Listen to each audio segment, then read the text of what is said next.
In skid, you had to bet on every turn of the cards, and the captain and the mate always won from him and were always running up their bets.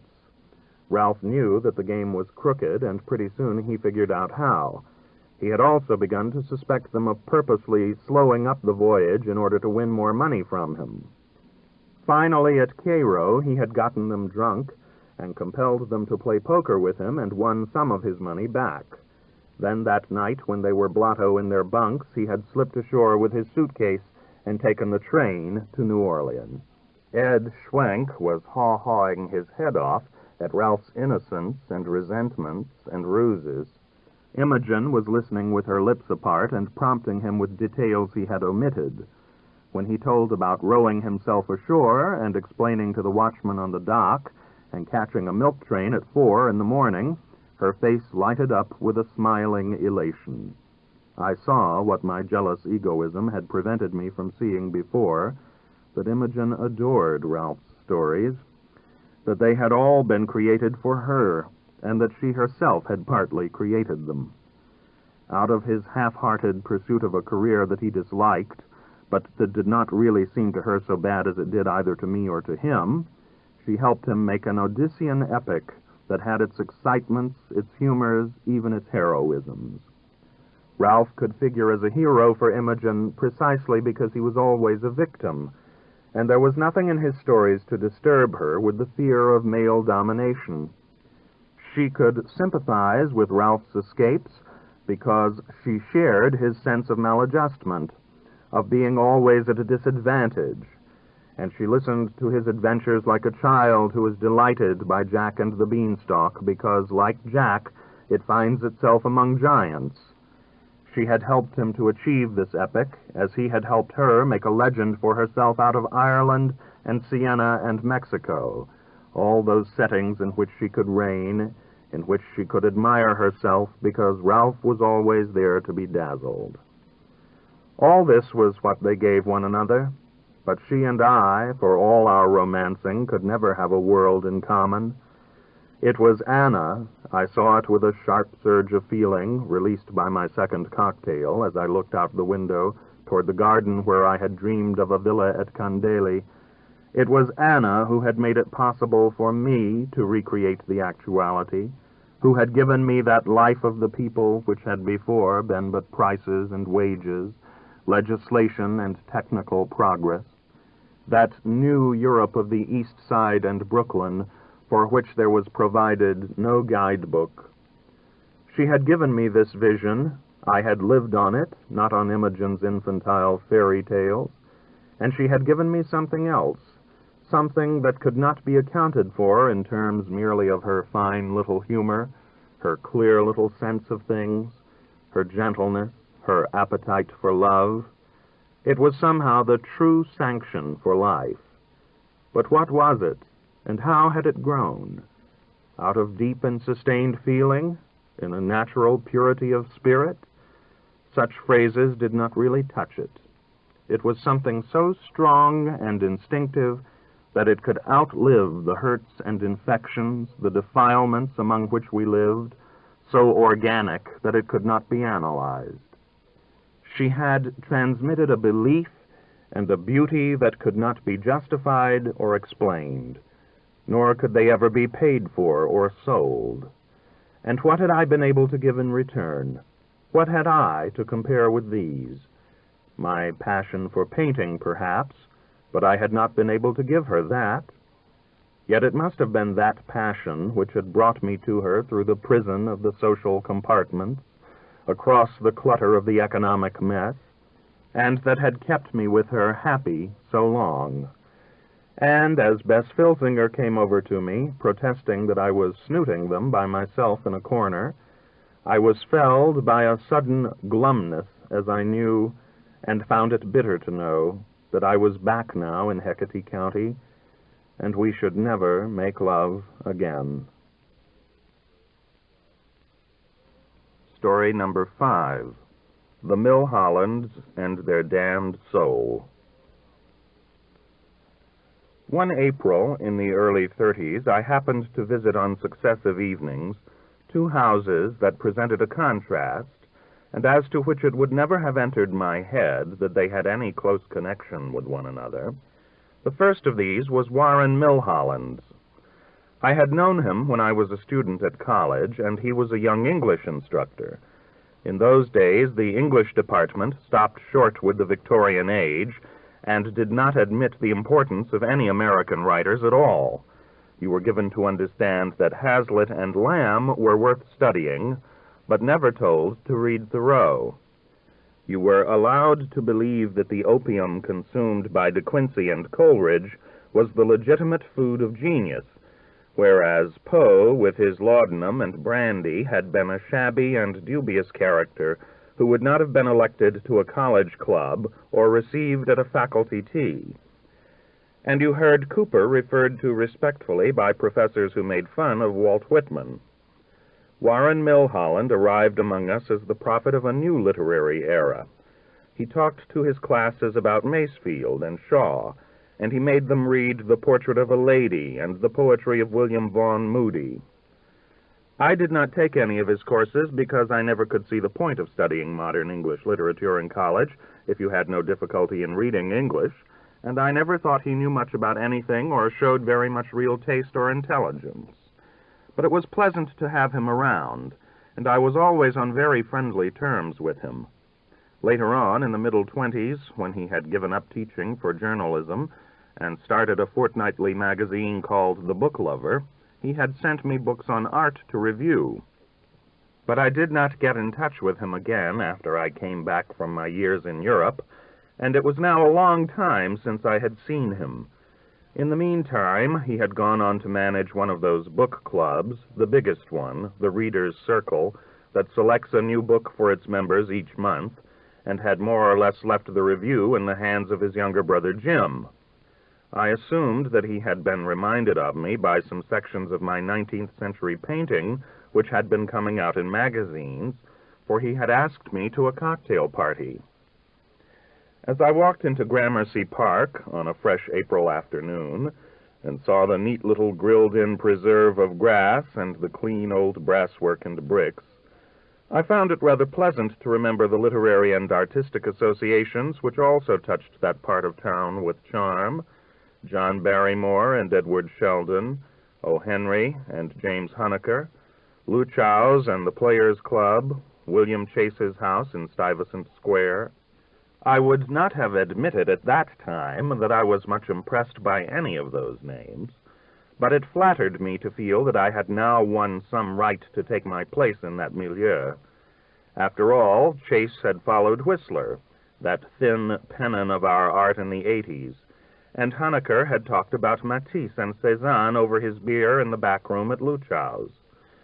It was then with a certain pride that I climbed the steps of Warren's house to the little black ironwork porch and rang the old pale polished bell in the green frame of the handsome white doorway, and it was fun giving my hat to an aproned maid and plunging into the high-ceilinged room that extended through most of the bottom floor. This room was so crowded with people that it was some time before I penetrated to the Milhollands, and an even longer time before I discovered that the party had been given in honor of a woman writer whose latest novel had been taken by the Reader's Circle. She was a middle-aged South Carolinian, frumpish in a lacy, old-fashioned way, and was exchanging with a pansy reviewer who doted on her every frill pungent plantation retorts for fastidiously phrased compliments of the 90s. I found no place in this conversation, and tried, also without satisfaction, an Irishman just arrived in New York, whose picture of Irish letters was entirely composed of malign little anecdotes, and who declared that it was definitely impossible for anyone to appreciate Ulysses who had not personally known the Dublin prostitutes described in the Nighttown scene. And a smiling and smooth little Frenchman who had recently been admitted to the Academy, and who made me feel rather let down as I realized the unexpected facility with which the elegance and the clear formulations that one had always admired in French literature could be turned to the confection of banalities for the American women's magazines. The Milhollands themselves were all there. I finally found Mrs. Warren, rather bewildered and lost in the party. She was a physics professor's daughter whom Warren had married young, and she had always remained a faculty wife, merely becoming more nervous and vaguer under the demands that were made on her by their life in New York. Now she asked me whether I had had a cocktail, but she had obviously no feeling for cocktails, and did not make any real contact with the celebrities that she was trying to entertain. She had even less taste than Warren, I reflected, as I glanced at the bookshelves that kept literature well down toward the floor, and where the classics that Warren had taught at college were now mingled with the miscellaneous products of the days when he had been writing in the Book Lover, that Carl Van Vechten was the American Congreve, Joseph Hergesheimer the American Flaubert, and James Branch Cabell the American Anatole France. I remembered that the week before he had turned up in the Book Lover again with an announcement that Nancy Timrod, the Southern novelist whom I had just met, was a Jane Austen with a sense of beauty and a flair for salty folk speech. Jim Milholland, a tall, round-shouldered, bald bachelor with horn-rimmed spectacles and dog-like jowls, stood holding one of their grapefruit juice drinks and joking in a sallow way with the publisher of Miss Timrod's book, who looked like a rather badly dressed butler. Jim knew nothing about literature at all, and did not even, I think, much like to read. He had several times cut my reviews as if it were something that could be done mechanically, simply by clipping off the final paragraph, or chopping every paragraph in half. I only nodded to him. But I was quite picked up by a talk with the kid brother Milholland on his spring vacation from Yale, where he had been carrying on the tradition of the professorial modernity of Warren by much more audacious methods. Spike, as he was always called, had started a new college magazine in opposition to the ancient Lit, and he was passionately enthusiastic in a challenging and unconstrained way that made me feel that I already belonged to a superseded generation. He flashed and crackled with a romantic kind of Marxism that he had caught from Malraux and Trotsky, and he regarded the writers of the literary movement that his brother had helped sell to the public as economically so ill-instructed that for the 30s they hardly counted. He was not, however, disagreeably arrogant or contemptuous in a cutting way, as I am afraid I had been at that age. He wanted to persuade, to be liked, and he played on one an eager, smiling charm, enhanced by a crest of dark hair that had an effect both untidy and dashing, and a pair of black eyes whose expression was always perhaps a little more vivid than that of any of his other features. I put his blank places down to boyhood, and thought him the most attractive of the Milhollands. He admitted with ready generosity that men like Sinclair Lewis and Dreiser had done something to point out the diseases with which laissez-faire economy had infected us. But he foresaw for the immediate future a literature of poems and manifestos with which the factory hands, the farmers, and the office workers would be bombarded by revolutionists from airplanes. If a capitalist war were declared again, he believed it could be stopped by these means, and he was even taking lessons in flying. Later, Warren came over and made me sit down on their old, rather worn college sofa. "I want to talk to you about something," he said in his genial and homely manner that reminded me of my father. Warren had a boyish accent and clear, though rather beetled-over eyes that had always commanded my confidence, and he wore one of those unpretentious mustaches characteristic of my father's era, that shaved off squarely at the ends as they were, with no smart points or rakish flourishes, make one wonder why they should have been thought ornamental.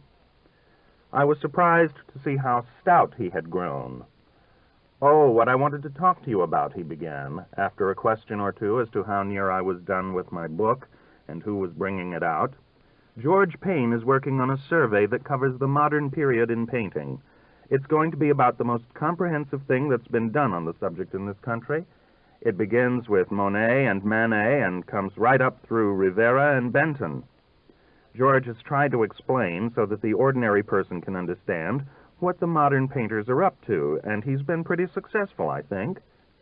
I've never been sure, I put in, that George Payne knew what the painters were up to. Well, the reader gets the pictures themselves, 52 reproductions in color. We think they're just as good as anything that the Germans have done in that line. The we showed me that the book was to be distributed as a selection of the reader's circle and had probably been written to order for it. I must have been moved by some author's instinct of competition and self-preservation, for I answered, "I hope there are some eye-popping nudes for the benefit of the ordinary person." "Yes, we have some fine nudes," he said. "But to tell the truth, it always seems to me that some of these modern paintings that pretend not to be pictures of anything are the most suggestive of all. You know what Gertrude Stein says? When art tries to be abstract, it merely becomes indecent." He laughed, and his look through his glasses, though it had once seemed as limpid and fresh as the waters of some James Whitcomb Riley brook of his native Indiana, in which he must have gone fishing in his boyhood, gave a glint of a certain shrewdness. The sound of his laugh itself, which at college had been rather nervous, with the consciousness of the heresies he was uttering, had now a certain fullness, a deeper tone, which denoted self-satisfaction. "Oh, I think George Payne knows his modern art." He went back to my doubts about it. "I thought you might like to review his book. He has the social angle you're interested in." "That's being overdone now," I demurred, "by people who are trying to use it to cover up their ignorance and lack of taste." "Well, that doesn't apply to George. He handles the social aspect in a perfectly sane and balanced way. He doesn't let his theories ride him. We wondered whether you mightn't like to do a piece about the book in the Christmas number of the Book Lover. I thought it would be right up your alley." But this book by George Payne was the first that I ever refused to review for the Milhollands. I realized that there would now be conditions imposed which I had not had to worry about in writing for the Book Lover before, in the pre-Reader's Circle days. I should have to say the book was good, and I should have to make it sound important. The next evening I went out to dinner with an amusing little man in the publishing business, whom I had known as a poet and drinker during his year and a half at college. I had run into him in New York from time to time, and now he had looked me up because he had heard I was writing a book, and he wanted to sound me out for his publishers. This firm was called Haynes and Kendall, and my friend's name was Cy Banks. He took me to a place in the East 50s, a former speakeasy and now a muffled restaurant, where we had some rich food and a great many drinks, all, he explained to me, at the expense of the publisher, and then to a little evening party at Flagler Haynes' apartment. This apartment was altogether remarkable as a specimen of the taste of the period, and I was impelled to make some notes on it in my journal. The living room was done in white, but it had been given a queer harlequin effect, at once abstract and tinselly, by woodwork painted red and black, looped gold window curtains of some heavy-looking material, and several portraits of women and men, all by the same hand, in which an unsuccessful effort had been made to introduce an element of modern distortion into immovable academic formulas. There was an aluminum cocktail shaker, a cylinder with a sudden bulge, like a life preserver in the middle, which was surrounded by mushroom-shaped goblets that had cylindrical feet but no bases. A double vase filled with red and pink carnations was constructed also of shiny nickel cylinders, one considerably bigger than the other, and a table lamp produced the impression of a pile of immense round glass crackers surmounted by a blue paper shade with a pattern of half-moons and stars. The furniture was all low-slung and functional, and gave you the feeling that the people were more or less lounging on the floor. The host, when we came in, disengaged himself from the furniture, the company, and the cocktails. in a way that made one feel that the occasion was not a party over which he was presiding, but a species of mixed smoker in which he had become involved, and at which he was unable to feel himself altogether self-assured or comfortable. He was a smallish, lean man, rather haggard, with lank, dark hair that kept falling over one temple, and a nose that was disconcerting by its inadequacy, like the nose of a mummy or a skull. He wore brown tweeds and a buttoned-down shirt, and had a gold Phi Beta Kappa key on his watch chain. But one felt that his collegiate gentlemanliness, of a wholesome and Western sort, had been partially soiled or infected by some taint that it was difficult to name. One could not be sure that he drank too much, that he was dishonest, or that his wife was unfaithful, yet there was something slightly furtive about him, and something that always seemed out of key. He smoked a pipe, but he smoked it nervously, as pipe smokers rarely do, and was always knocking the contents out of it and probing it with a wire cleaner while he told you some publishing story that made him forget what he had intended to do with it. When he returned to it, he would start to fill it, then remember that he had not finished cleaning it, and have to take the tobacco out. I could not tell whether he were married or not to the woman who had done the paintings, and whose name seemed to be Lydia Moffat. She was a blonde who must once have been quite luscious, and who was by no means even now undesirable, smooth and round, with a pink complexion that sometimes looked like strawberries and cream, sometimes a little blousy, and very pale fair hair that she demurely parted in the middle. There was something oddly dated about her, something of the small-town pretty girl of the early 1900s who has emancipated herself in New York and who wants to appear in the know. She grinned broadly and laughed a good deal, tightly wrinkling up her eyes, and her mouth was painted ripely with mauve, as if in a frank appeal to be kissed. Though I had understood the place was Haynes, Miss Moffat spoke rather ostentatiously of my view and my cocktail things, and was flirtatious to a degree that appeared extreme if she were actually married to him. She so overpraised an article of mine, with a combination of hard Western R's and phrases like utterly fascinating, which seemed to have been picked up in London from some rather out-of-date milieu, that I became quite disgusted at the thought of it. And it seemed to me that the style of the article itself had too much flavor of the fin de siècle fine writing of the school of George Moore and Arthur Symonds. But I soon became aware that to hold the floor was the prerogative of Brian Sykes, a brilliant and exciting poet. I had always admired his poetry, which had meant a good deal to us in the 20s when it had first been appearing in the Dial. It had come to us like a series of explosions that had smashed in the conventional windows and had made a polytonal music of the crashing, tinkling, gleaming of the panes. I was surprised now to find that his voice had the pure whinnying timbre of Harvard. He was a Haynes and Kendall author, I realized, but he appeared rather disdainful of the company. He had lately made a trip to Europe and had written an exhilarating book which was having a certain success.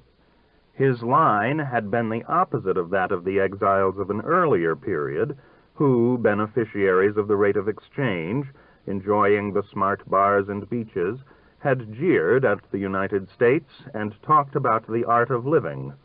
Brian Sykes, who, residing in Minetta Lane and seeing nobody but his girl and his admirers, had managed to remain totally indifferent to unemployment and closing banks, now went abroad to rail at the insecurity and poverty, the anxiety and the political messiness of Europe on the edge of a second war. He had not found the fine things he remembered. What he had really hoped to regain there, I think, were the gusto and the reckless high spirits of the years of his own youth. In any case, he had interlaced his travels with flashbacks to the French girls of his army days, and a trip he had made with friends to the Pyrenees, and had happened for the first time to bring within reach of the ordinary reader the erotic and romantic interest which he had concealed from the public in his complicated poems. I now learned, in the course of the evening, that Flagler Haynes had financed this expedition. He was evidently proud of having done so, and of having Brian Sykes on his list. But when someone called attention to the fact that Sykes's four-letter words had appeared in this travel book with only their initial letters, he showed signs of uneasiness, though I found it impossible to tell whether this was due to shame at having emasculated them thus, or embarrassment at having printed them at all. There was a moment after we had first come in when Brian Sykes had held himself in abeyance till he had had a chance to size me up, test me out by my reaction to his sallies, amalgamate me with his previous audience, and reassume his domination of the room. But he was off again soon on his act, which our arrival had interrupted. "That was the party of the season," he said, improvising in his high-pitched and headlong way, "the party to destroy parties. Cy, who was our gracious host," he bowed in Cybank's direction, "kept telling people who asked for the John to go to the door on the landing, which was the room of an exceptionally unattractive young lady whom Cy desired to annoy. She'd been complaining to the landlady," Cy chuckled, "about the noise we were making at night. So a constant stream of well-liquored gentlemen were pouring into her room, opening their flies as they came. I apologized with my usual gallantry. I got the impression at first she was pretty. I saw her against the light, and I thought it was a romantic adventure, but then she turned around, and she wasn't pretty at all. And she said to me very bitterly, 'It's happened too many times.'" "Why couldn't she lock the door?" one of the ladies asked. "The lock was broken," said Cy. "You can never get anything fixed around there," he added with a curious complacency that I had seen him exhibit before in connection with the squalors of his bohemian life, "because nobody has ever paid up on the rent." "But that was only one of the sensational incidents," Brian Sykes fizzed on. "B. Marsh bit Harry Adler in the shoulder, and Elsie was furious with her and said she was going to have Harry treated for rabies. She'd just been reading about Pasteur." He was scoring his laughs now on every line. "Bess has been getting ferocious lately," put in Cy with his choking chuckle. "She bit me one night in the shoe and left a whole row of tooth marks." "Speaking of biting," said Sykes, "I went to the zoo this afternoon. The animals were all wild with spring. The bears were necking, and the raccoons were blanking, and the baboons were masturbating. One of them, who had no girlfriend, was looking gloomily into the adjacent cage, where a passionate party was going on. He looked a little bit like Flagler, in moments of doubt and depression, when he's gazing into some other publisher's cage and sees him screwing a desirable author. He had an expression exactly like Flagler's when he's worrying for fear some novel of Floyd Guthrie's isn't going to do 50,000. So he went on like one of those 4th of July fireworks called Devil Among the Tailors that sputters with sparks, emits colored stars, now single, now double, now in clusters, and finally pops off with a climax of whistling and whirling imps. "Hey, drinks! On your feet, Flagler," said Lydia Moffat with vivacity. "Highball? Tom Collins?" she demanded of the guests, pointing at them with peremptory sprightliness. Flagler picked up the tray.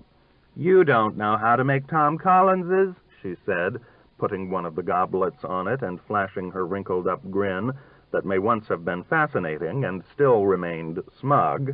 "I'll have to make them. Men really turn out terrible drinks. The bartenders ought all to be women. Come in and see my dining room," she bade me, seizing me with one blonde arm and propelling me toward the door. I had expressed an interest in the living room. The dining room was rose and gray and contained some irrelevant examples of not bad mahogany furniture. I admired an old-fashioned flower piece. "Yes, it's cute, isn't it? All these Americana are Flaglers, and they've only just been installed. We're living together, in case you didn't know. They're a pain in the neck to me because they don't go with my modern things." The kitchen was also remarkable. It had a fancy yolk-yellow dish towel, an elaborate electric refrigerator that lit up like a window display at Cartier's, and pastoral 18th-century wallpaper with green bridges, cascades, and groves. "Cy tells me you're doing a book," said Haynes, as he got the ice out of the trays while Lydia was squeezing lemons. "Of course, there's this book of George Payne's, which the Reader's Circle is taking, but it's only a popularization." "George Payne is a dope," whipped in Lydia. "I've always thought there'd be a public for a really good book on modern art. I tried to get Roger Fry to do one." "What did he say?" "He wasn't interested." "Poor Flagler. He's always having brilliant ideas for great books that people won't write. Now, my love, that's not the way to work that corkscrew. Let me show you. You don't pull on it at all. You just twist it around like this." "I'm going to, I know." "No, you don't." She laughed with maternal indulgence. "You always try to yank it out." "I've been wanting to do a series," Haynes went on, relinquishing the bottle to Lydia, "of really bang-up guides to special subjects, to sell for about $1 apiece, but really comprehensive and authoritative. One on painting and one on music, a bird guide and a butterfly guide, volumes on stamp collecting and numismatics." "That's really what the whole thing is for." She gave me an old-fashioned wink. "He's a coin collector himself, and he wants to write a book about it."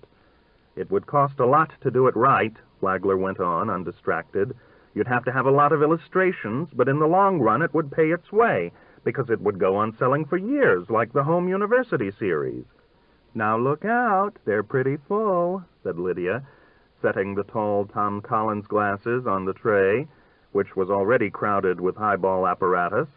"I was going to make another trip," said Flagler. "There's room for them if you just go piano, piano. That's the boy. There you are. Now don't spill, don't spill, don't spill." "Do send me that manuscript, old man," said Haynes when I was finally going. "I'd be awfully glad to see it." I was living in the East 50s then, not far from Flagler Haynes' place, and Cy Banks and I walked downtown together.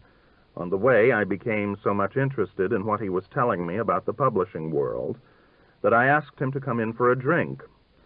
He was tight, and as was characteristic of him, he soon dropped any professional discretion that he might have been supposed to exercise as a representative of Haynes and Kendall. "Why, Flagler," he explained, "started in as a sort of protege of the Milhollands. For a while he was on the staff of the Book Lover, and then he got money from somewhere and set out to publish magazines himself. He bought a lot of old magazines that were already on their last legs, and they all died on his hands. And then he went into the book publishing business." "And is that going to die on him, too?" I knew that Haynes and Kendall was a new and rather small house, and I was wondering whether it would be wise to give them my book if they wanted it. "Oh, no, I don't think so. We're doing pretty well. Brian's book has been more of a seller than anybody expected it to be. And we've got that wisecracking cookbook that sold 100,000. Flagler is trying to get Brian to write another travel book that will be taken by the Reader's Circle. You know, the Milhollands would never touch Brian before. They wouldn't publish his poems in the Book Lover, and they always gave him nasty reviews, and now they're trying to cash in on his success. You know," he went on, "the Milhollands make Flagler take their risks and their losses for them. That's really become his function in life. They couldn't be seen in public saying anything good about Brian till he'd somehow been made respectable, and Flagler had to bring out 2 volumes of his poems, which didn't do anything from the publishing point of view before he produced this more popular book. Flagler's really the Milhollands' âme damnée. You know that French expression? Somebody who does all the dirty work and takes all the raps for someone else, while the other person goes around with apparently clean hands and enjoys universal esteem, like the portrait of Dorian Gray." We were sitting in my apartment now. He had a sparkling drink in his hand, and it was stimulating him to one of those flights of extravagant imagination which, with his schoolboy cheek and charm, sometimes made him a delightful companion. "It's the result of a compact with the devil. That's what the Milhollands have really done. They've made a big deal with the devil." He had a tendency to stutter, which got worse when he drank and which he exploited for comic point. "They've sold Flagler into bondage to the devil to take the consequences of all their crimes while they go on getting away with everything. There's a normal proportion of failure that everybody has to let himself in for. But the Milhollands have evaded their share and put it all off on Flagler. Everything they touch prospers. Look at the Book Lover and the Reader's Circle and that awful little book that Warren got out on how to write and speak English, when he can't write a decent English sentence. But poor Flagler has to fail for himself and for the Milhollands, too. There could have been absolutely no reason in the world, apart from a diabolic bargain, why Flagler should have given up the Book Lover when it was just beginning to make a big profit, and frantically begun borrowing money to buy up old, decaying magazines. It was grisly. I was still getting out Galimatius. You remember my little magazine? It had started by being a monthly, but by that time it was coming out only twice a year. But Flagler smelt, he gave his half-chortle, the odor of putrescent type, and he asked me to lunch with him and his partner. It was an interview that chilled my blood. The partner was a somber fellow. I've never seen or heard of him since. He seemed to keep his eyes closed all the time, as if he were dead himself. The first thing he said when we sat down was, "I didn't get any sleep last night. I haven't any appetite for lunch." I couldn't see that his loss of appetite followed from his not being able to sleep till, as the conversation went on, I realized that he must be a ghoul. He'd been prowling around at night and sucking the blood of some magazine, and that was why he couldn't eat. Presently, Flagler leaned forward and said with a horrible flicker in his eye, "I've heard a rumor that Galimatius is just about to quit. I shouldn't have wanted to sell him the name, even if I could have edited it myself, because it wouldn't have been the same thing. I wanted to keep it non-commercial. If it was going to pass out, I thought it ought to die as it had lived, as an organ of the avant-garde. I wanted to get out one more number. I had an idea," he bubbled at the thought, "for a review of Theodore Merriman's poems. He'd just gotten the Pulitzer Prize. I'd discovered a wonderful passage in St. Augustine's De Civitate Dei, in which he's trying to prove that Adam and Eve, before they were expelled from the Garden of Eden, must have been able to beget children without the incentive of lust, and gives various examples of cases in which people have controlled their organs and even compelled them to do certain things for which they were not intended. There are people, he points out, who can wiggle their ears and their scalps and bring up things that they've swallowed from their stomachs and so on. And he says also, "Non nulli abimo sine pedore ullo ita numerosos pro arbitrio sonitus sedunt, ut exila etiam parte cantare videantur." He translated and went on. "I wanted to do an article on Merriman the month that he'd gotten the prize, when the Reader's Circle was whooping him up and sending out his new book. I was going to put the sentence at the head of the review and have the title, Ut cantare videantur." I burst into surprised laughter. It was true that since the Pulitzer Prize and the sponsoring of Merriman by the Reader's Circle, nobody had said in print how mediocre his poetry was, and one even heard him spoken of now as already a national classic. But what reason did Flagler Haynes give for buying up all those old magazines? He'd succeeded in convincing himself by some very queer calculations that if you could only get together under one management a lot of old periodicals that were losing money, you could somehow or other make a profit. What happened, of course, was simply that he lost more money on 5 magazines than he would have on just one. The partner was supposed to be a businessman. He had been dabbling in magazines for years. But he had undoubtedly been sent by old Gooseberry to mislead and encourage Flagler, and to provide him with more used-up magazines, what's that word? Exsanguinated. But what finally happens to the bargain? Does old Gooseberry just prey on poor Haynes and let the Milhollands go scot-free? No, the debt has to be paid in the end. It's regulated by divine justice. But how did they persuade Haynes to take the punishment for them in the meantime?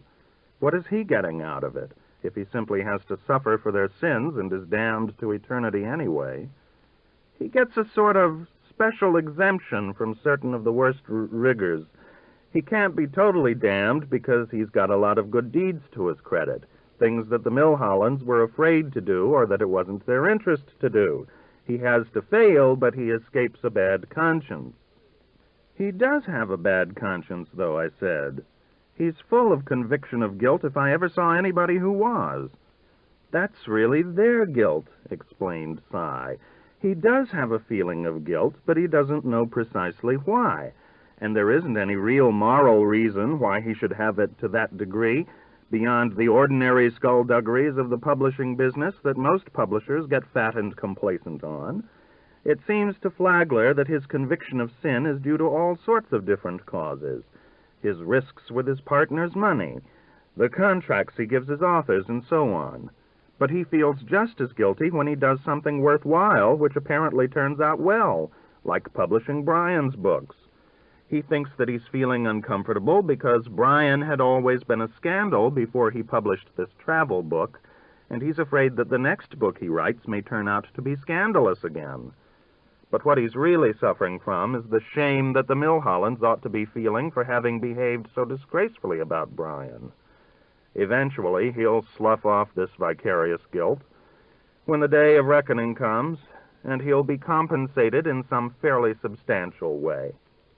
But what he gets out of the arrangement in the meantime that probably induced him to accept it is his intimate relation with the Milhollands, which gives him a kind of support he needs. He knows he has a certain security in his career of continual failure because it's the obverse side of the solid gold Milholland coin. He can be sure that he'll always have resources enough to keep on making disastrous mistakes. He can be sure of lasting as long as they do. Yes, I contributed. It is true, isn't it, that in a sense he's one of the Milhollands himself. There's something in his voice and his manner that reminds you of Warren and Jim, that folksy Western accent and his spectacles and those tweeds he always wears, a sort of surface of collegiate smartness combined with the genial appeal of the old-fashioned foursquare American. But in Flagler Haynes's case, I see what you mean. Something rather queer and sinister has happened to it. It's somehow being eaten from within. And of course, Cy went on delightedly on a further inspiration as he poured himself another drink with an intent but deliberate hand, Flagler's left holding the bag for Warren's other deviations, too. I asked him what deviations. His sexual career of crime. What do you mean? I can't believe he's had one. Lydia! He looked at me in his sly, amused way. You don't mean to tell me, I exclaimed. She was Warren's great passion. I found myself astonished and shocked. Did Lucy know about it? I don't think so. Warren had a little apartment in which he pretended to work. He was leading a double life, like any pre-Depression broker. I believe he had etchings in his place. He used to be wonderful when he was telling you about it. I was working on The Book Lover then, and he'd occasionally take me out to a speakeasy and talk about himself at great length. He was trying to catch up with the romance of the 20s. He would say that he regarded his double ménage as a perfectly civilized arrangement. Lucy was still his wife and very dear to him, and he still discharged his domestic obligations, but Lydia was able to give him something that Lucy never had. And he said that he believed it was possible to love more than one woman at once, that a man may have several sides that have to be satisfied by different women. And he said that he believed it was possible to love more than one woman at once, that a man may have several sides that have to be satisfied by different women. He'd get just that tone of mealy-mouthed reasonableness that he used to assume in college when he was telling us about the good points of D.H. Lawrence and H.G. Wells. But why did he give Lydia up? If you can ask that, you don't know Lydia. She bedeviled him in all kinds of ways. She got the feeling that her position was humiliating, and she persecuted him to take her out, so that she could be seen with him in public as his official girl, and she did succeed in getting him to go with her to a few opening nights and things, but he was smart enough to know that it was time to call a halt. And Jim finally made an awful fuss when something came out in a gossip column, though of course that delighted Lydia. But the book lover is principally read by school teachers and provincial librarians and all kinds of people like that. And then there was the reader's circle. Of course, Warren's idea always was that the people outside New York liked to hear about the liberated life of the civilized city sophisticates. But as Jim pointed out, it was one thing for the editorial committee of the Reader's Circle to serve it up to them in appetizing books, and another thing for them to illustrate it in public. That's always been the great problem of the arts in America, how to eat your cake and have it too. As Howells said to Edith Wharton about the House of Mirth on the stage, what the American public wants is a tragedy with a happy ending. In any case, Warren dropped Lydia. She raised absolute Cain, because she thought she wanted Warren to divorce Lucy and marry her. But she was making such hysterical scenes that Warren got really scared and turned her over to Flagler. She had to settle for having one of her pictures included in George Payne's book on modern art. George was sore as hell and tried every possible device to get out of it, but he couldn't stand to run the chance of having his book not taken by the Circle, and he wouldn't risk a showdown with Warren. Warren had handed him a list of artists whose work would have to be represented. He said that it had been compiled by a committee of experts on painting. Lydia was one of the experts. Did they ever try to sound you out as a candidate for Ame Damnée? Well, Warren took me to Lydia's one evening, and then said he had an appointment and left me alone with her there. What happened? She told me that my face had something very sensitive and pure about it, that I looked like Charlie Chaplin and Edgar Allan Poe, and that she'd like to do a portrait of me. And did you let her? No, I told her she was a damn lousy painter and that I didn't want to be painted by her. When he had finished his fourth drink and was getting a little sloppy, I explained that I had to go to bed. He had got me quite wildly hilarious about the Milhollands and Flagler Haynes, but I wasn't at all sure when he left that I wanted to give my book to the latter. Part 2. But Flagler Haynes that summer took a house in Hecate County that was not very far from mine, and since one couldn't help feeling sympathetic with him and respecting his aspirations, I eventually signed a contract with his firm. Cy Banks and Lydia Moffett were constant guests at Flagler's, and I went over to see them quite often. There was nobody else out there that year who could talk about books and pictures. He had rented a pretty awful house, a kind of suburban Italian villa with a roof of corrugated green tiles that had been built by a New York doctor at a place called Spackman Point. This meager and rather marshy lump of land, which bulged out into the brackish water, had at one time been the object of an effort at high-pressured real estate development. But though the streets had all been laid out, few houses had ever been built, and there was something especially desolate about the sidewalks and the gravel roads, now becoming overgrown with grass. The doctor, for reasons that nobody knew, had spent only one summer in the house. It had been vacant for 2 or 3 seasons, and Flagler was the first tenant. Our theory was that the owner had furnished it with the equipment from his waiting room, for everything had that professional, impassive, wholesale, and ominous look.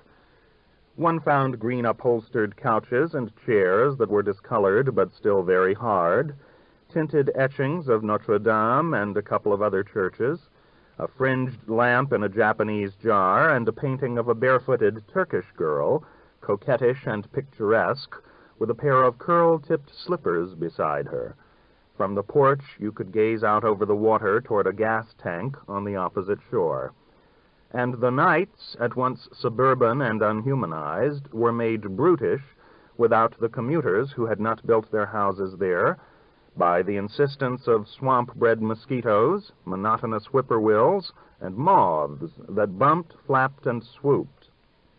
There was also a tennis court, which had been tufted with weeds and seismically cracked, but which Flagler had had cleaned up and rolled, and we played a great many doubles, which were rather discordant and queer, due on the one hand to Cy Banks's unreliable form and his propensity to clown when he missed, and on the other to the frantic anxiety which Flagler brought to the game, a seriousness quite out of proportion to the attitude of any of the rest of us.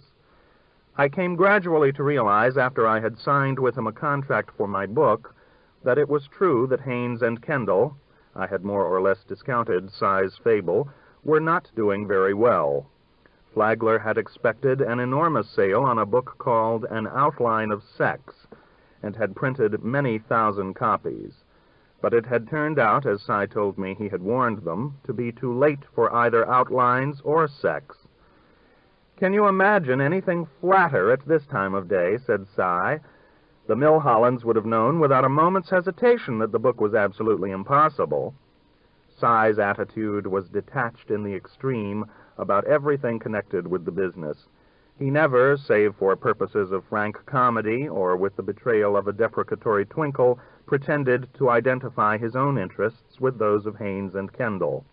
Flagler intended to follow it up with a book called An Outline of Communism, but by the time he'd have been able to get it out, the public would have been oversold on communism just the same as they are on sex.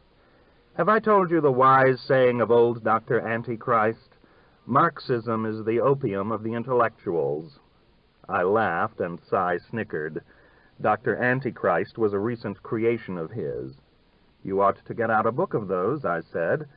"I'd publish some in Gallimimus, if I could only raise the money for a new number. Here's another political maxim. In times of disorder and stress, the fanatics play a prominent role. In times of peace, the critics. Both are shot after the revolution." Here's another. "All Hollywood corrupts, and absolute Hollywood corrupts absolutely." "That's not quite so good," I suggested. "I'm counting on the most brilliant ones," he defended himself, "to carry off the ones that aren't so brilliant. In any collection of epigrams, the witty ones make the others sound witty. That's true of Oscar Wilde's plays. It's true of La Rochefoucauld, too." Brian Sykes also came out once. They were finding it extremely difficult to get him off on the trip through the United States, which was supposed to provide a Reader's Circle book. He had insisted upon writing a play in verse, which was taking him a terribly long time, and which Flagler didn't dare not to publish, because he was deathly afraid of losing Brian to some other publisher. And on the weekend, when Brian visited Spackman Point, he never gave Flagler a moment's respite from delirious flights of ridicule at the expense of the house and its arrangements, implying that if he had known about them, he would never have come out at all. And he worked up the second evening, after a swim in the bilgy water, such a disgusting satiric picture of the fatuous travel journal, which he declared Flagler wanted him to write, that the poor fellow was never to summon the courage to speak to him about it again. He also broke the strings of a racket by slamming it down on a net post in a temper, and exhibited it as the last straw of evidence of the utter flimsy absurdity of Flagler's place — the plaster indeed had fallen in the living room — and by metaphor of his publishing business.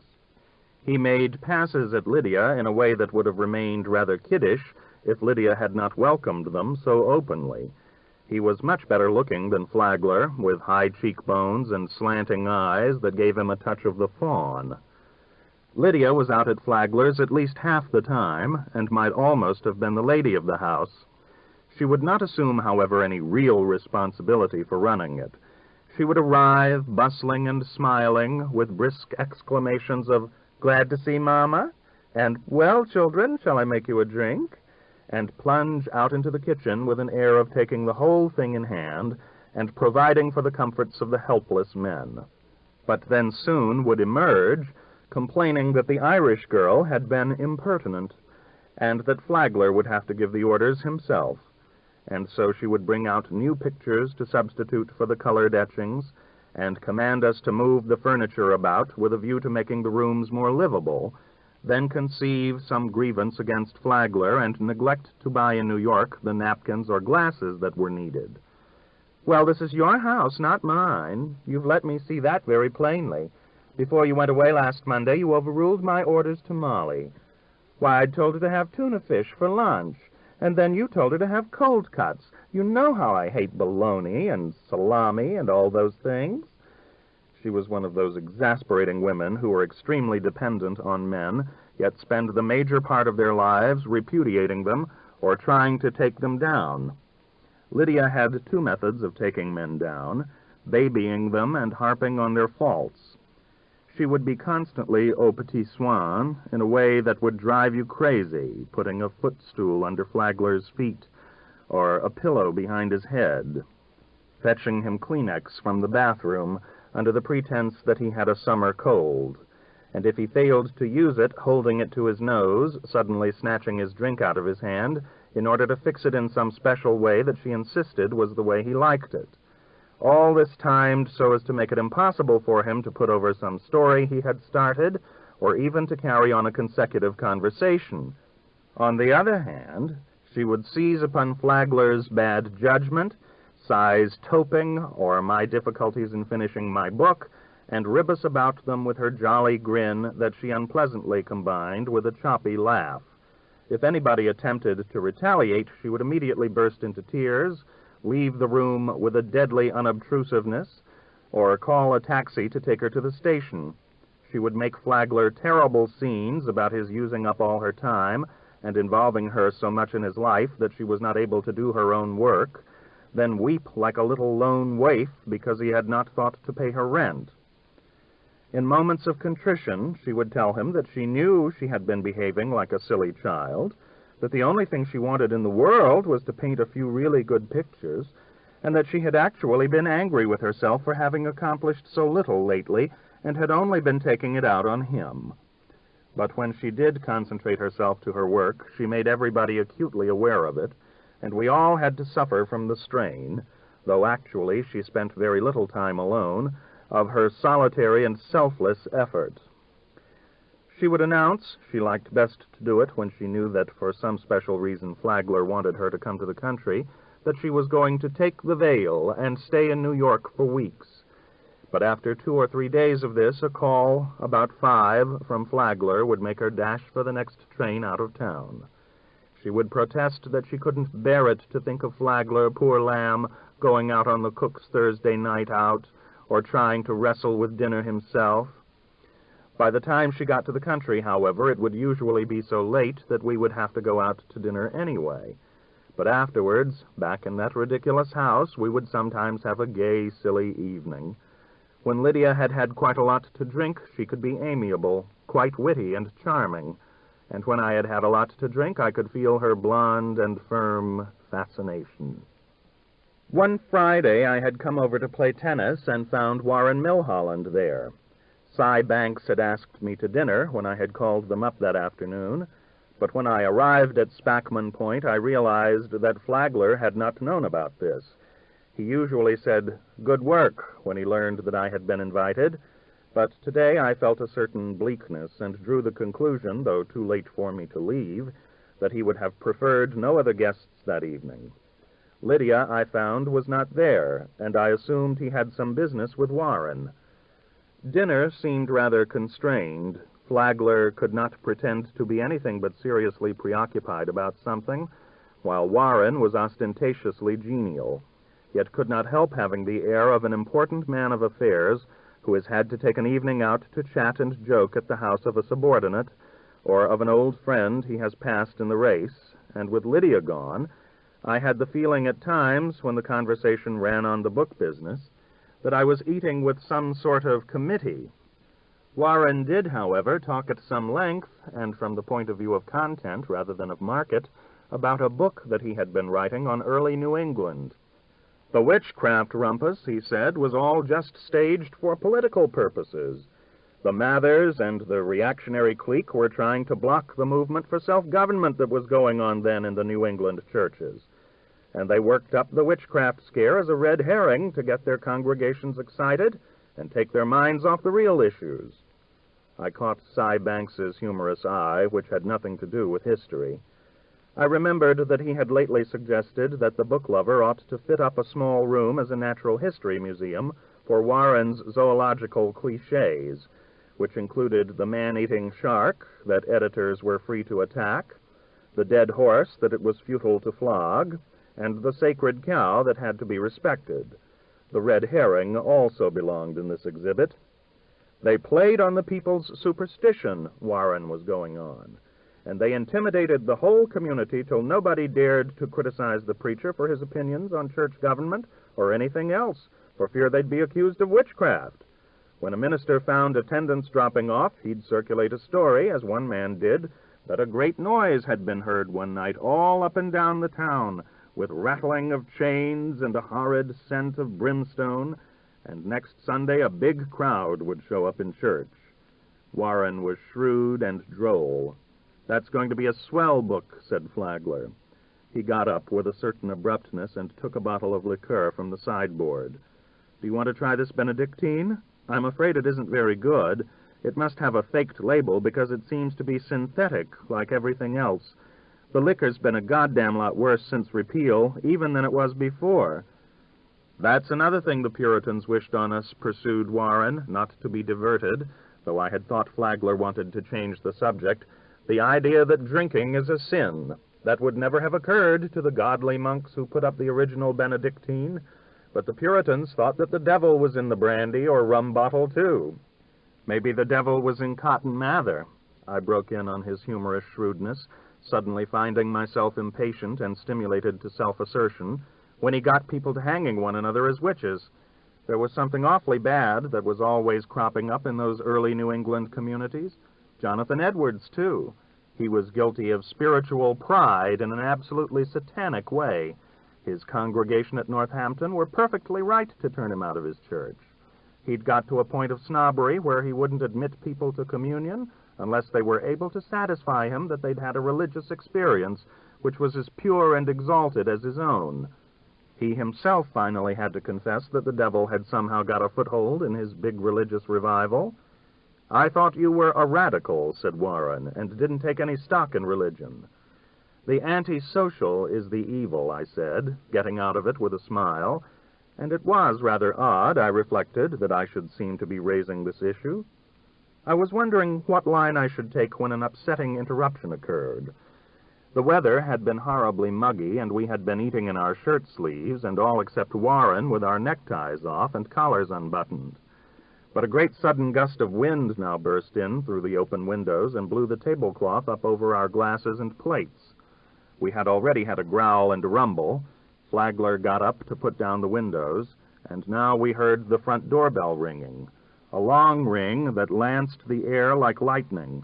"It looks as if it's going to storm, as they say in New England," said Warren, who had a summer place in Massachusetts that was not too far away from New York. "It's a gentleman to see you," said the maid. Flagler looked up at her a moment in doubt, as if he were going to ask the name, but then he turned to Warren and simply said, "We'd better go out." Still carrying on the conversation, Warren got up from the table. "I want to talk to you some more," he said, "about this question of sin and the antisocial. It interests me very much just now." Cy Banks and I sat on the porch, which was screened in but did not exclude the mosquitoes. "I wonder who that is," said Cy. "Some prospective angel, I guess. Warren's trying to help Flagler raise money to get Haynes and Kendall out of its hole." He asked the maid to bring the whiskey and ice, and we immediately had an after-dinner highball. The thunder broke a little closer, and a sprinkle of raindrops fell. At the end of a pensive silence, Cy commenced to chuckle to himself in a delightedly childlike way that had something to do with the prospect of unlimited access to liquor. I asked him what it was that amused him, and he stuttered at framing his thought. You don't think it's old Nick, do you?" "I shouldn't be surprised," I replied. Warren was certainly sticking his neck out just now. "Why is it so absolutely intolerable," I went on after a moment's thought, "to hear him talk about New England history?" "He comes from Indiana," said Cy, who was himself a rather depressing example of the decadence of the New England character. "They don't acknowledge the reality of evil out there, any more than they recognize good writing." "I don't come from New England either," I answered. "But I can't stand his liberal smugness. It makes everything seem so easy. Writing history is perfectly simple. Moral problems are perfectly painless, and life becomes completely uninteresting. It's just like the Reader's Circle and the rest of the things he does. Why isn't the Reader's Circle all right? It's a good thing to distribute books. It's true that, outside of the East, there aren't enough bookstores in the country, and some of the books they send out aren't bad, and yet the whole thing is disgusting. The trouble is," said Cy, speaking straight in a way that had become rather rare with him, "that in literature, just as in anything else that's serious, Nothing's really any good at all that isn't based on the recognition of the very best that's ever been possible. If you begin recommending the second rate, let alone the third rate and the fourth rate, as the Reader's Circle sometimes does, you're not gradually educating people, as Warren claims he is, so that they'll be able to appreciate something better. You're simply letting down the standards and leaving people completely at sea. The most immoral and disgraceful and dangerous thing that anybody can do in the arts is knowingly to feed back to the public its own ignorance and cheap tastes. What the Reader's Circle has been doing is not a bit different in principle from what the Hollywood producers are doing when they say they have to make the kind of pictures that will appeal to millions of moviegoers. But do you think Warren knows the difference between first-rate and second-rate stuff? Of course he does. Otherwise he wouldn't be damned. In the days when he was teaching literature, he unquestionably didn't get everything that there was in Shakespeare or Milton, but he must still know perfectly well that they're in an entirely different class from Theodore Merriman and Steve Benet, who write just about the same kind of poetry that the ordinary man would produce if he'd gone in for writing poetry instead of for investment banking or selling real estate. Don't you think they write the kind of poetry that Warren himself would write? What makes you think he ever had any real idea of why Shakespeare and Milton were worth reading? You never took his course, said Cy. He really wasn't bad in those days. He used to wow us with My Last Duchess and the finale of Dr. Faustus. Only I always used to claim, he giggled, that he ought to have made Mephistopheles say, "Why, this is Yale, nor am I out of it." I think that the cult of success that they all seem to get at Yale has had a good deal to do with Warren's career. He wants to get tangible results that he can show when he goes back to college.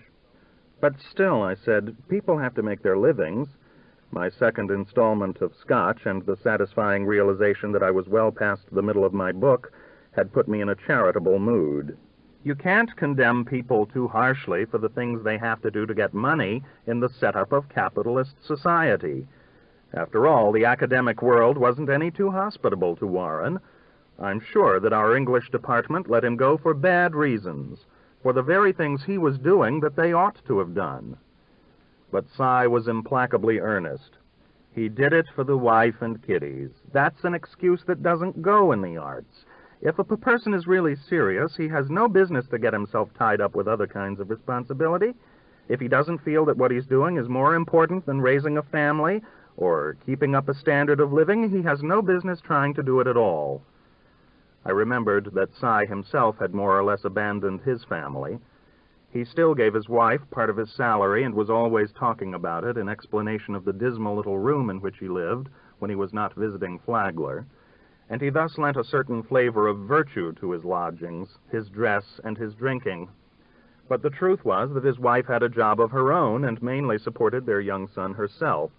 "This weather is funny," I said. "The wind has been blowing in, but it doesn't make things any cooler."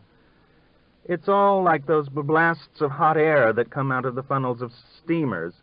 It's not going to rain either," he added. The pattering of drops had stopped.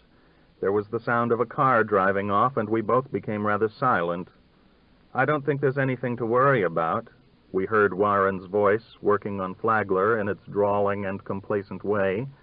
They came out through the screen door and joined us on the porch. Warren poured himself a highball as if it were a gesture learned late in life, which one did not perform with ease, but to which one addressed oneself. And I thought that he had lost since dinner some of his assurance of the big lawyer or executive. But returning to the New England divines, he carried on with the meek bravado with which he had somehow at college gone counter to academic convention. "Why, Edwards is a man," he said, "that I think is very much overrated. Some of his writings, like his famous sermon about sinners in the hands of an angry God, are sonorous and vigorous enough pieces of old-fashioned rhetorical prose." Warren's ineptitude at literary characterization was goose-pimpling and almost infallible. Sonorous and vigorous, I reflected, were not in the least the right words for Jonathan Edwards' wire-strung persuasion. "The only trouble is they ain't true. I can't feel the force of an argument when the premises rest on beliefs that can't be accepted today by any scientifically educated man. You don't believe that we're just hanging over the pit with the devils like hungry lions ready to fly at our throats? Well, it's hot enough to think so tonight. He pulled a timetable out of his pocket. I've got to catch that 11:12. How can I call up a taxi, Flag? I'll take you. I noticed that Flagler seemed for him rather dégagé after the nervousness he had shown at dinner. Why, those terroristic sermons that they used to preach, Warren went on with his explanation, were just their way of getting people worked up and selling them religion when the market was low, like Bookman and Bill Sunday. My theory, I perversely insisted, is that the devil was in Jonathan Edwards and had dictated the sermons themselves. At this moment the telephone rang, and Flagler went in to answer. It was Lydia. From Flagler's replies, I could imagine the kind of thing she was saying. She was evidently complaining of the weather, declaring that it was impossible for her to work in New York, and making a grievance of the fact that Flagler had suggested she might not want to come down because he was going to talk business with Warren. Lydia, I am certain, would have liked nothing better than to have had two of her lovers together, and to have tried to make them both uncomfortable by playing them off against one another. There was an interruption thus of a moment, and a pause that became queerly prolonged. "I don't think that this liquor is quite first-rate," said Warren, putting down his glass. "There's no reason why it shouldn't be now, but I suppose that Flagler is right. You can't keep these bootlegger liquor dealers from trying to put over inferior goods, any more than any other kind of merchant. Why, the devil is a waning force. He really hasn't counted very much since sometime in the 18th century. But Edwards was a shrewd enough Yankee to be able to exploit his reputation. He took over the old Hawk of Hell, the old Talk of Tell, I mean." He laughed and shook his head. "He took over the old Hamfire and Dalmatian. Dear me, this bad whisker seems to me getting be all mixed up. That reminds me of that description in King Lear." He tried to pull himself together with boyish frankness and a short laugh. "When you fellows used to take my course, don't you remember? That passage, I'm reminded of it by that word I coined, my version of," he took it warily, "hellfire and damnation. Do you remember about the cliffs of Dover? How tizzy diz to cast one's eyes below, hangs one that gathers hamfire, dreadful trade." I can never remember what hamfire, samfire is, but I always think of it as something loathsome, a loathsome, discreditable trade. Excuse me. He got up suddenly and went inside. As Cy said, he had been like a fly that was beginning to feel the effects of having been sprayed by one of those insect guns. To my surprise, in the lull that followed, I heard Flagler being amiably firm about not letting Lydia come out, and finally hanging up in a way that treated the question as closed without giving her any pretext for taking offense. He came out and settled back in his chair and put his feet up on the railing, and I felt in him some new sense of freedom. When Warren, after a quarter of an hour, did not come back from the house, Flagler went in and found him lying on a bed. He had been horribly sick, and though he made a great effort to be lucid, good-natured, and candid, was evidently more or less drunk. He insisted, however, upon leaving, and we got him on the last train to town. 10 days later, I was reading one of the liberal weeklies, and came upon a long communication sent in by some professor of history. It asserted that the chapters of Warren's book, which he had been publishing in various periodicals, were out-and-out plagiarisms. Warren, the writer declared, had lifted the ideas, the research, and in some cases the actual words, from a doctor's thesis written years before by one of his, Warren's, own students. There were sentences printed in parallel columns that did appear to bear out these charges. The man who wrote the letter seemed animated by some specially bitter resentment, and there were several rows of dots which suggested that the editors had left the most scurrilous passages out. I am afraid that I felt rather relieved. The next day, Cy came over to see me in a state of sardonic glee. He had read the communication, too. "You know what happened that night?" he twinkled. "It was the old man who was there. The contract they'd made with him was up, and Warren was due to take the rap." "You mean this scandal is the rap?" I asked. Well, no, I don't believe it's exactly what Warren let himself in for by the contract. He would have had to bind himself over to a work directly for the old man, probably without ruining himself at first, though, in the eyes of the general public. He would be much more useful to our friend if he kept his good reputation. But Warren, when his bargain expired, refused to deliver the goods. He'd become so successful and self-confident that he thought he could brush off the old man himself, and now he's lost his reputation anyhow. But nothing that Warren's ever done has been anything but a second-rate version of something by somebody else. Why should this make any difference to his public? All those school teachers and jerkwater college professors who swear by what they read in the Book Lover and who have written theses themselves, all those nice Middle Western ladies who have been doting on what the Reader's Circle has sent them. Did you know that the man who wrote the expose is having it printed as a leaflet and sent around all over the country to the little local libraries and newspapers? He must be some former colleague of Warren's who's envious of him and hates his guts. The old man knows his business all right. You can't drop him like an indiscreet reviewer. Part 3. But then the whole thing was smoothed out. The scandal was explained away. It turned out that the young man who had written the thesis and who had died in Santa Fe of TB had got all of his ideas from Warren himself in a seminar which Warren had conducted, though neither Cy Banks nor I could remember that Warren at that time had ever shown the faintest interest in the literature of early New England. The Book Lover published a statement which had evidently been drafted by Jim from material supplied by Warren, and it was sent out to the subscribers of the Reader's Circle. So that for Warren the affair had no bad consequences. The Reader's Circle continued to flourish, and other book clubs of the kind were started to sow and reap in the field it had opened. To have your book taken by one of them, Cy told me, meant royalties and advertising, which would otherwise be impossible for anything but a bestseller. The selections of these organizations came eventually, in fact, to drive out most other books from the arena of public attention. They got preferential treatment from the Book Lover and the literary supplements of the Sunday papers.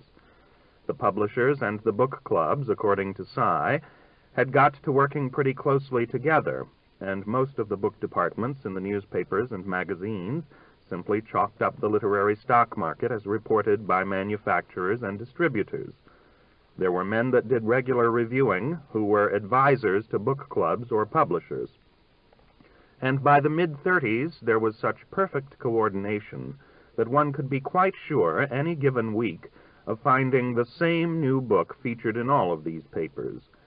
I remember one Sunday when a Reader's Circle biography of a famous American naturalist had just appeared, and the same picture of the fur-bearing marten was reproduced on both the front pages of the two Sunday literary supplements, just as the week before the same biographer had been given the place of honor in the Book Lover, and a picture of the naturalist had appeared on the cover.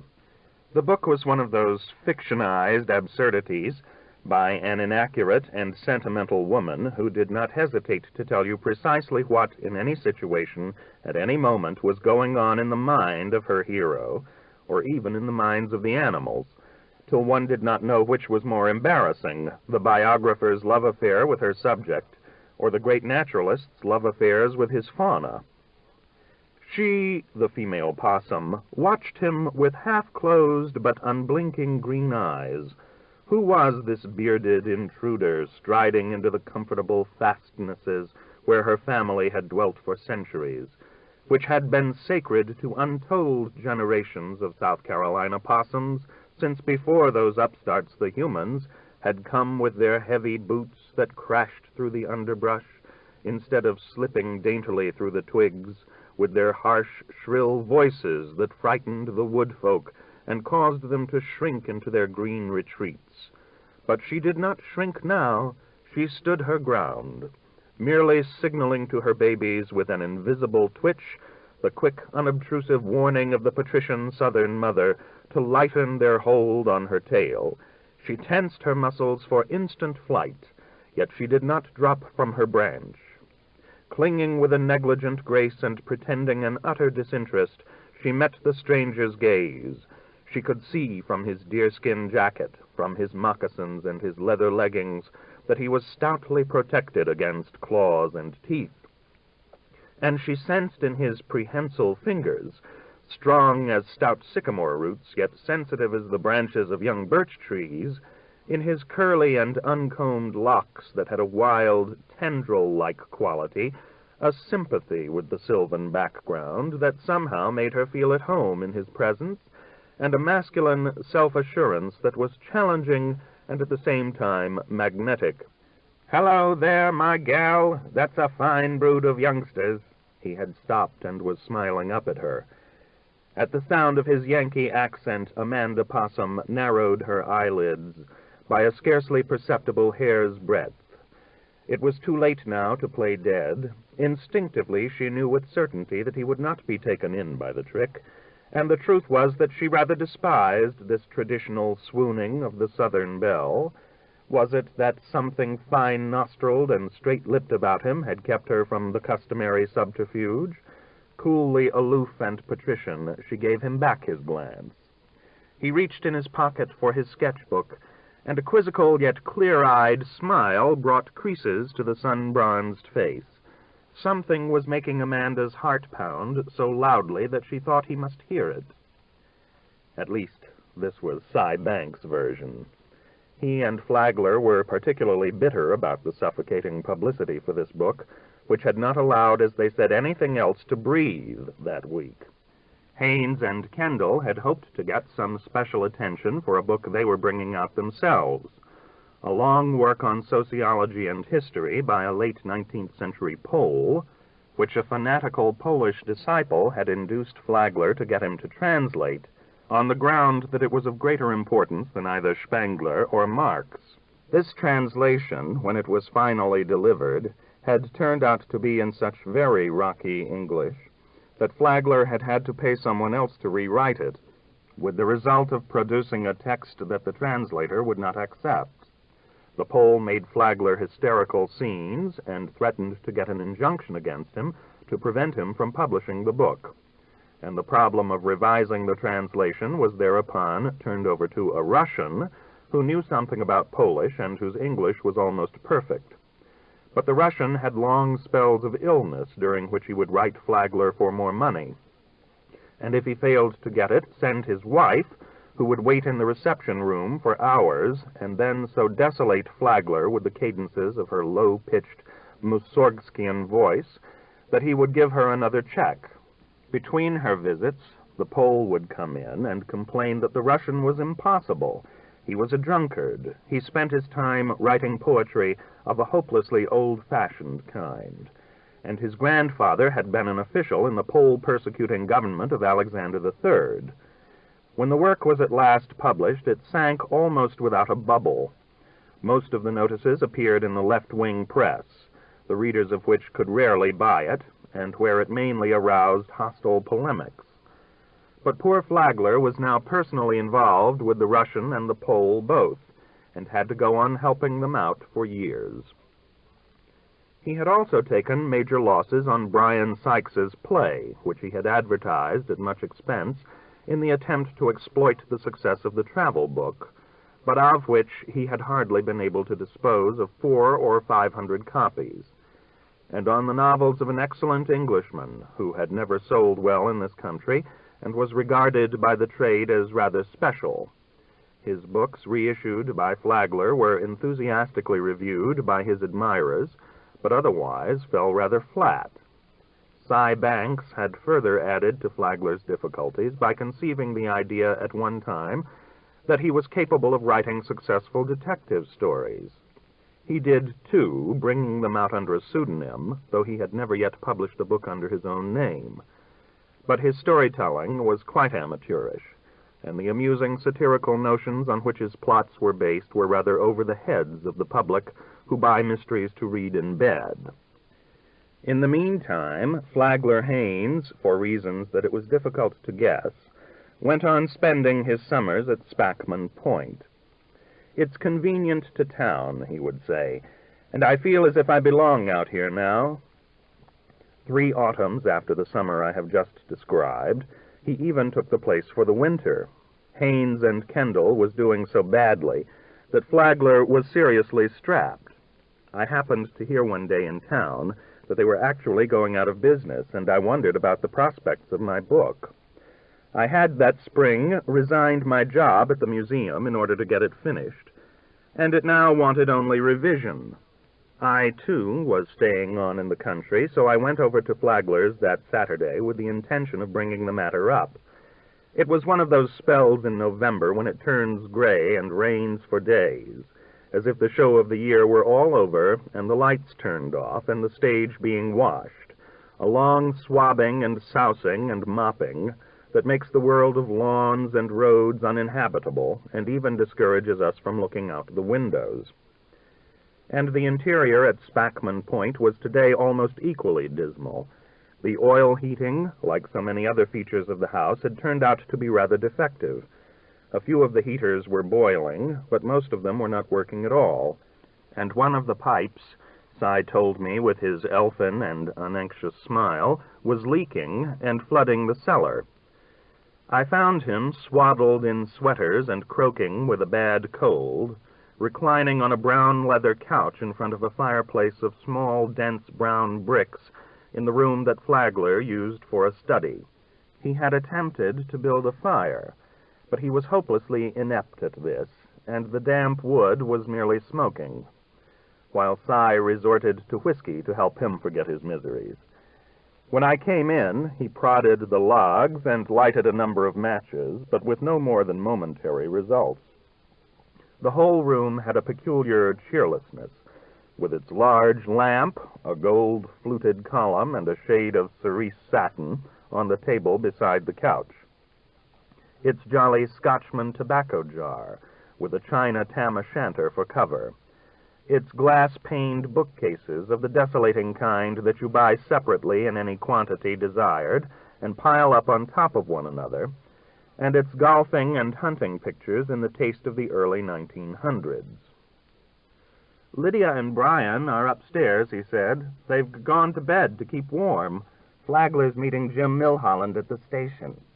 Then, after a moment's silence, during which I could see that his mind was swimming in alcoholic bemusement, "Do you know about the scandal?"